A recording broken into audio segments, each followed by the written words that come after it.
got a nice team. Their best two players, Mitchell and Tuttle, played really well against us 2 years ago. So they've already obviously gotten a good feel for what we do. They've got a couple other guys that play for them that were part of that team.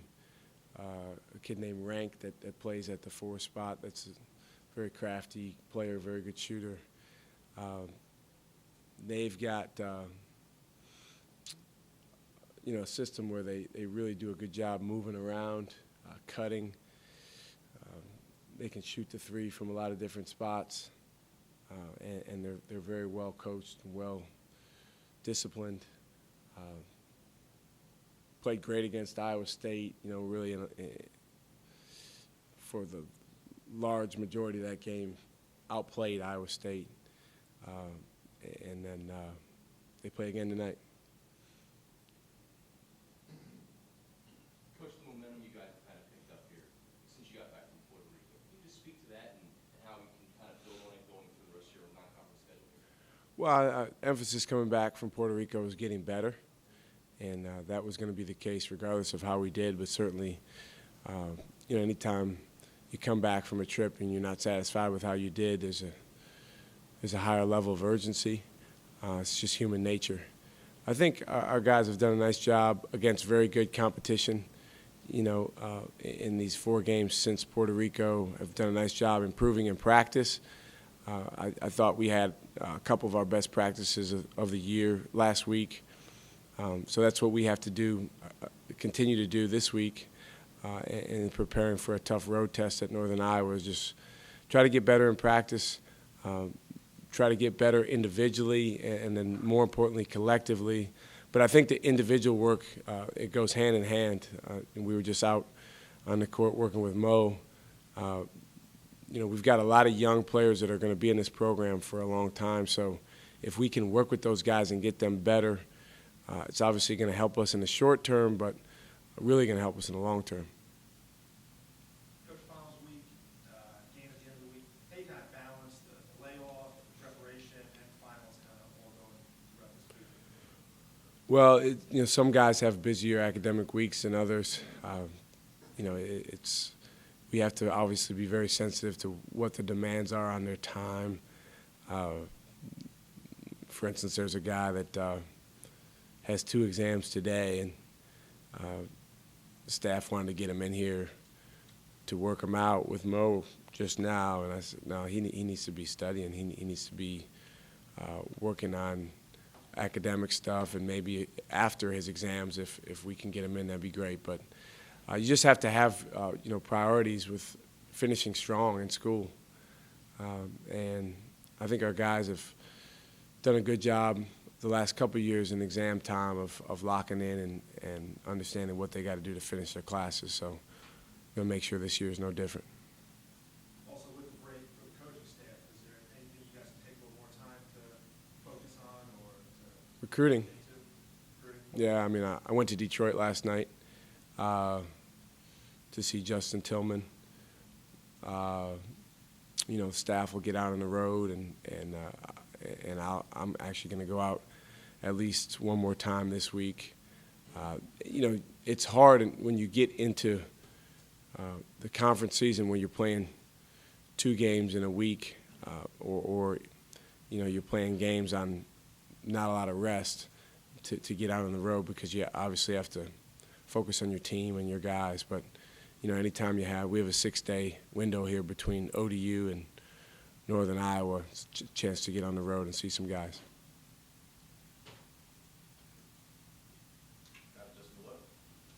Good. Coach, a number of players obviously have clear roles on the team, whether it's shot blocker, guys who score. What do you think is Jordan's role at this point? Yeah, it's a great question and point, and I think that we need to continue to define roles on our team, and anytime you have a bunch of new guys, that are new to playing, then it's going to be it's going to be a process to define those roles. And even for guys like Briante that have been here, his role is much different.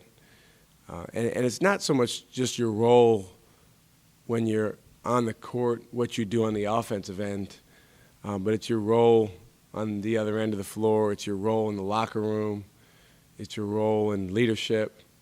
And so there's not a guy on our team that doesn't have a different role than they had last year. And we took some time after Puerto Rico to do some role definition with our guys, but we're not all the way there yet in terms of everyone understanding. Obviously, we have 15 guys. Everyone comes into the season planning out this incredible role for themselves. I did it when I played. I remember thinking, you're gonna do this or do that. Everyone wants to be a starter. Everyone wants to be an all-conference player. But as you settle into the season, and we've played 10 games now, sometimes you realize, that might not be my role on the team, but I still have a significant role on the team. You asked specifically about Jordan. I think his role definition was the process was kind of cut, not cut short, but stopped short for a little while with his injury, and now he's back playing. You can see watching him play, he's not 100% yet, but he's still contributing to the team and helping the team. Jordan's a guy that in his time here will score a lot of points. He's going to help us in a lot of ways offensively. Right now he's just feeling his way there. He's figuring it out. But I think he can bring toughness to our program, our team on the court. I think he can bring a defensive mindset when he's out there. The biggest thing for him is we have to remember he is a freshman in his first year playing, so just getting comfortable and continuing to hear from us as coaches what he needs to do. I think he's a guy who's going to be a good rebounder in time. His stats don't show it, but he will be a good shooter in time. It's just his stats aren't much different than Travion Graham's stats, 10 games into his career, or Melvin Johnson's stats. So it takes time for those guys in their first year. Coach, talk about roles there. How about Mo? How he's kind of coming into his own here in the early going. What positives do you notice from his development and how he's coming along? Well, we just got to keep building his confidence. As big and strong as he appears and is, he's not a guy that has always been the most confident in himself. So, there's so many things that we see that he can do that he might not necessarily see. So we're trying to bring those things out of him or help him bring those things out of him. I think, through the first 5 or 6 games of the year, he was definitely the most pleasant surprise of anyone on our team. He moved into the starting lineup, and now I think the last couple of games he's probably thinking a little bit too much. And it all comes from a good place. Mo is very team-oriented. Mo is very much a guy who wants to win.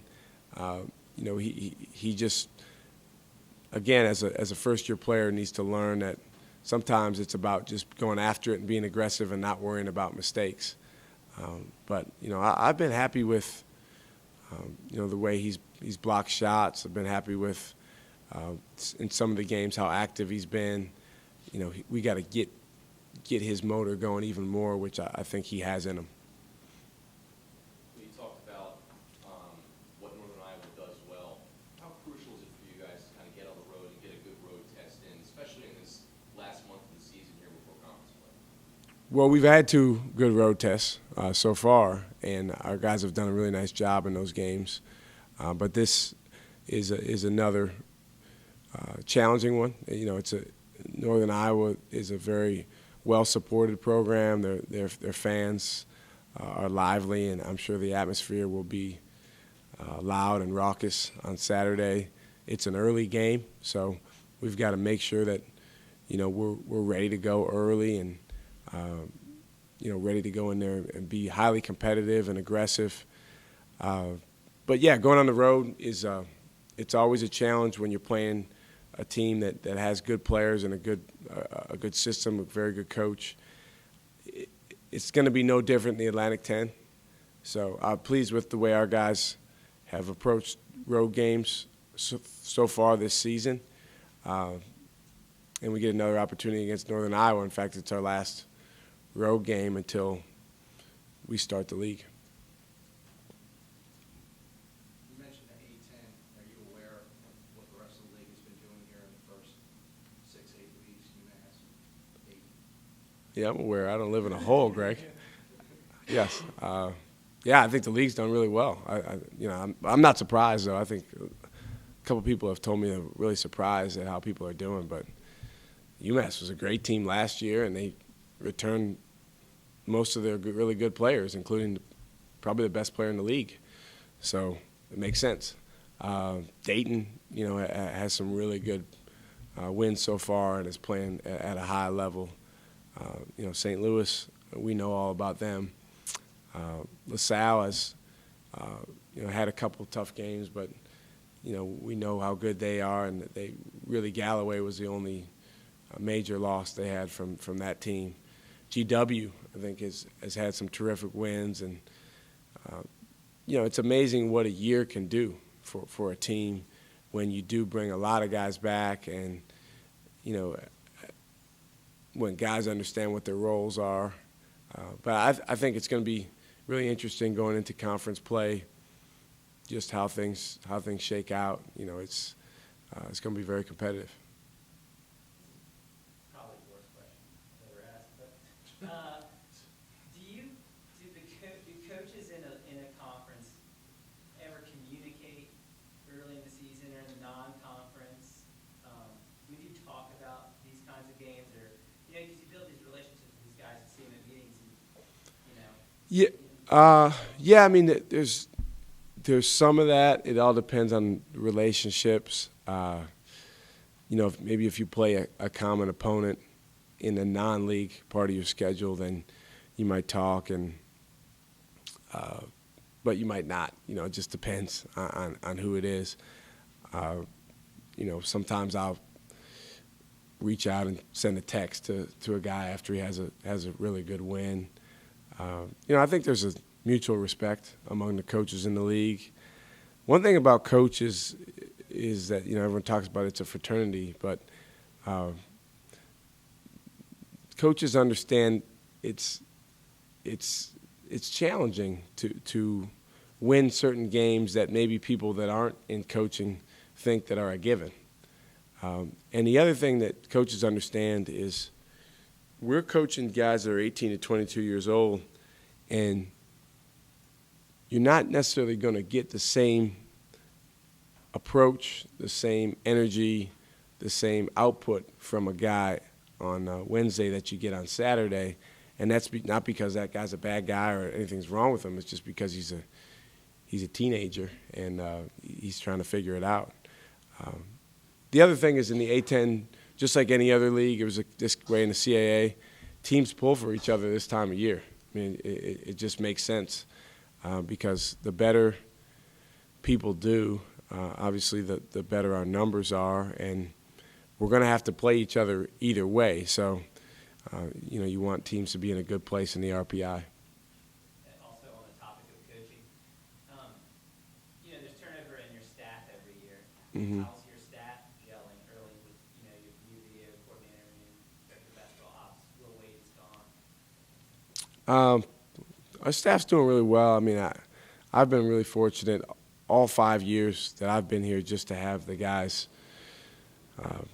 that I work with. And first of all, they work extremely hard, every guy on our staff. And, it's almost like, the first year the guys on the staff set the bar really high, and then every year guys are exceeding that.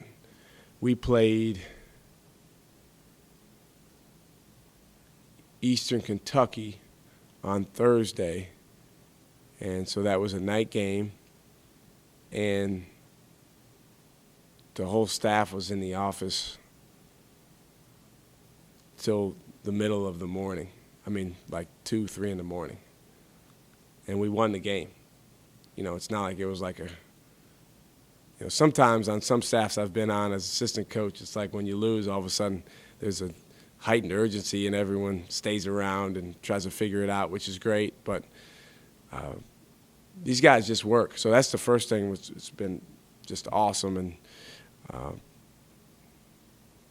you know, humbling for me just to be around that. And then the next thing is the guys get along great.